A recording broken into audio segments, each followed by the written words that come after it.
Digitalization of money requires a digital ID for all the people that would use that financial system.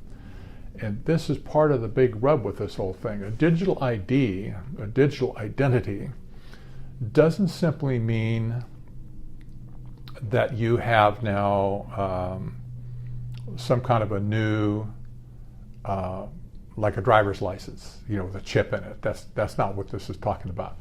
Digital identity means that you can be identified in such a way to attach all of your history, your activity, and your future to one single point that represents you.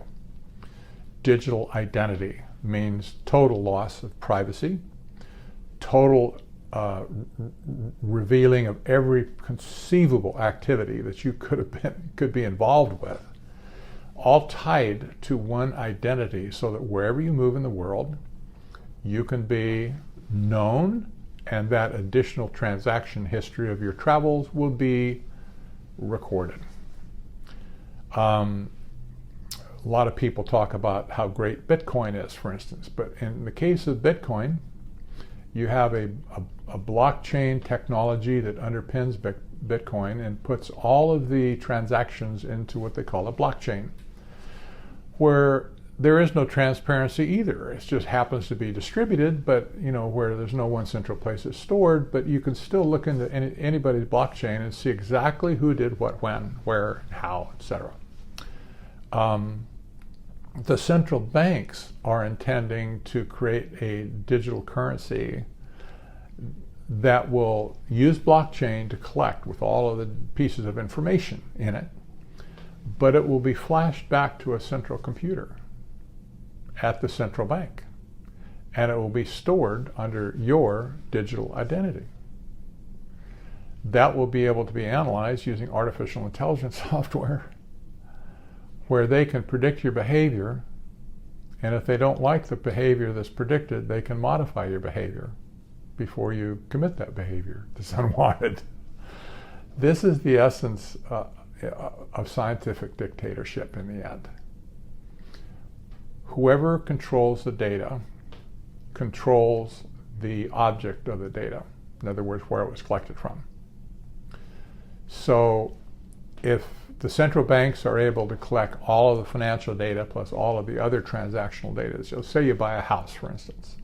You buy a house, well, there's a blockchain transaction that's generated with that. It's not, you paid money for it, but still the title is recorded in blockchain.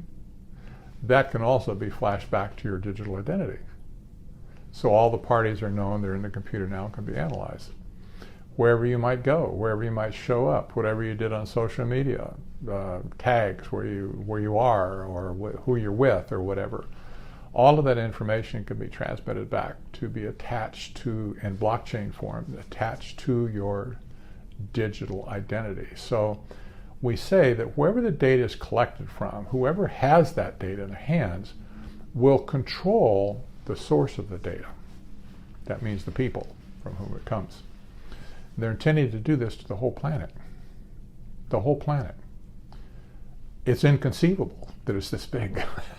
So there's 7.5 billion people on the planet, and they want everybody into the system. And you'll see the language, for instance, at the United Nations over and over: no person left behind. No person left behind. No child left behind. We heard that in education here in America. No person left behind.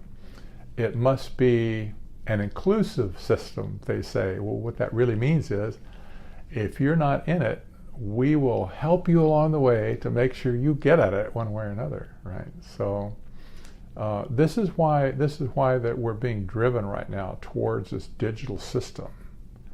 And it's much bigger than just a matter of replacing the dollar or any other national currency. It's likely going to happen all at the same time, not in stages, whatever, but probably just going to appear one day and say it's necessary now, we must do this now. And they'll do it now. And that would be the end of the old currency system. That would be the beginning of the new currency system.